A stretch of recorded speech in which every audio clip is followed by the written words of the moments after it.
Hello, and welcome to Apparitions and Alibis. I am your host, AJ Stallman, and yesterday was Louisiana Day. So happy belated Louisiana Day.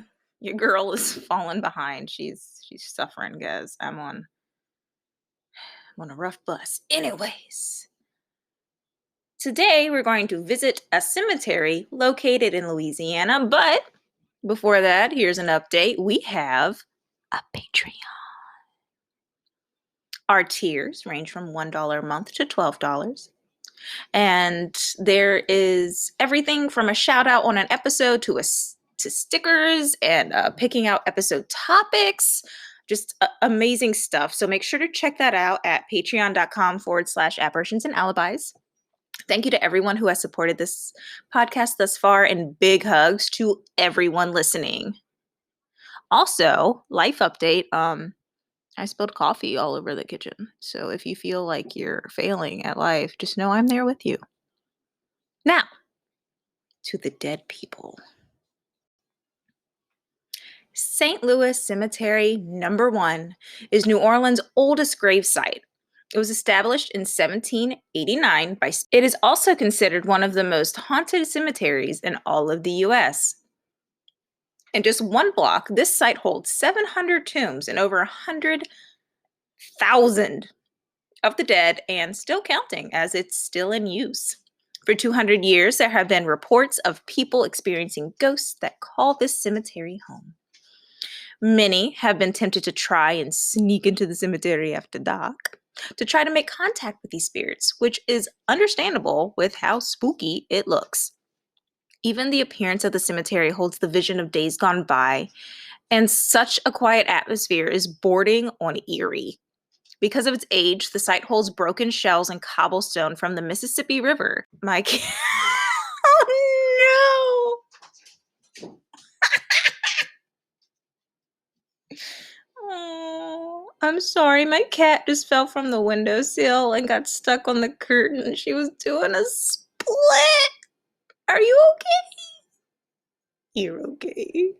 Poor Frank. Where was I? That form the walkways as well as the crypts that are falling apart that hold past loved ones. It's almost like a labyrinth with how confusing the layout is, and it seems that maybe only the ghosts can easily make their way through.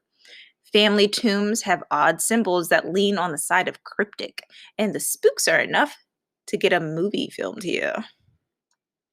Interview with a Vampire was filmed inside the walls of this old cemetery.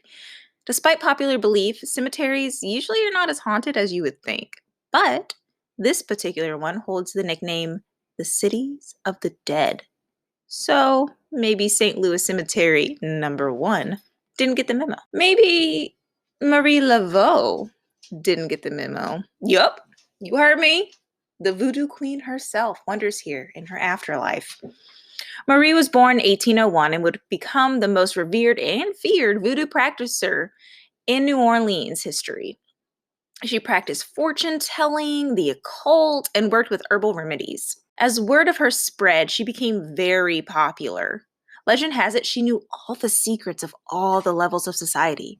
And she probably did with the tons of people who would come to her, begging for help with their issues or asking for assistance with their own spells and rituals. Her ghost has been seen in many places throughout the French Quarter, including walking down the street past her old home. She'd be most recognizable with the red and white turban tucked around her beautiful hair and the beautifully bright clothes she would wear.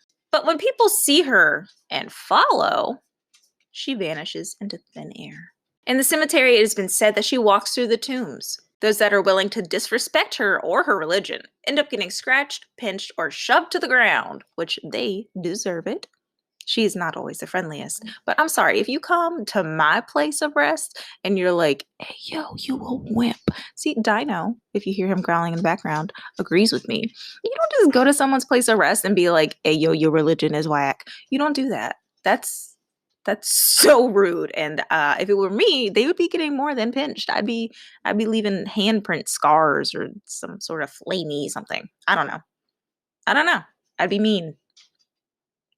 There's also a legend regarding her tomb. The practice is of marking her tomb and making a wish. It's said that if the wish is granted, the person is required to return and place a gift at the site of her tomb. But this legend has also brought a lot of vandalism. There's even 2 times that her tomb was completely painted like a very distinct pink. As of 2015, the cemetery is now off limits to public unless with a guided tour. The change in policy has not stopped the haunting views that people have experienced.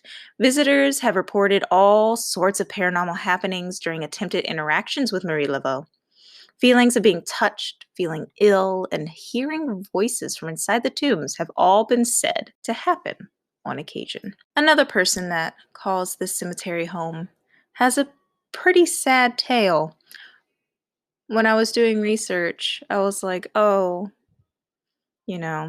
it's going to be sad. And then I did the research and I read and I was like, oh my gosh, this is so sad. Let's see if you agree. A sailor during the 19th century, Henry Vignier, had no true home. He was a nomad traveling here and there, sailing about the seas until he made a stop in New Orleans boarding house and decided to stay there for a while. He was constantly worried about his important papers that were at the boarding house when he was away. He was actually so worried, he told the owner of the home to keep his papers if he died. These papers included his family tombs. The owner of the boarding house promised him that everything would be okay. Don't worry about it. I got you, she promised him. But she 100% lied. She did not have him.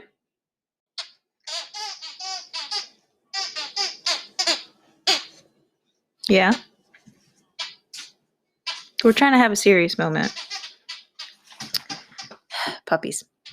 When poor Henry was out to sea, the bitch sold his family tomb. He discovered this once he returned to New Orleans, and he was never able to rectify the problem legally or on his own. Shortly after his return, he fell ill, and Henry died. But his tomb had been sold. There was no money to build another, so his body was buried in an unmarked grave with the pauper section of St. Louis. Although he was laid to rest, sir, this is a sad story. Although he was laid to rest over a century ago, Henry still waddles around the cemetery. He is tall with blue eyes, and he seems so real that visitors actually have conversations with him. Strolling up to tourists, he asks them if they know where the Vignier's tomb is located because he's having trouble finding it. Apparently, he's even turned up at funerals to ask if there was any room in the tomb for him. He's been caught on camera, and his voice has been caught on EVP declaring that he needs to rest. Somebody buy this baby a tomb and my dogs a barking collar. Shh. There is another lost soul here as well, the soul of Alphonse. Not too much is known about him. His spirit has been known to grab hands and pull visitors to stop. He smiles widely and asks them to take him home, but no one knows what home he's talking about. His apparition has been seen removing flowers from other graves and placing them on his own tomb. It is thought that maybe he was killed or betrayed by someone in the Pinede family, because if anyone goes too close to the Pinede family tomb, Alphonse appears and warns them to stay away. I'm sure you're still wondering. The cemetery has number 1 in its name. Are there others? Yes, my dear. There are 2 more cemeteries with the name St. Louis. Why? No idea. Honestly, didn't even think to look it up, but the second cemetery also has some ghostly tales. There are reports of a phantom soldier in uniform, yellow fever victims, and unearthly dogs and cats who supposedly belonged to a previous caretaker. Some people who are buried here are Danny Barker, a jazz musician, and Andre Kalu, a African-American Union hero and martyr of the American Civil War. Unfortunately, as far as I can tell, the third cemetery doesn't have much activity. Buried here are ragtime composer Paul Sabresole, maybe, painter Ralston Crawford, and a piano player and singer named Sweet Emma Barre. I personally would love to go and visit. All the photos are so hauntingly beautiful, and I cannot imagine it in person.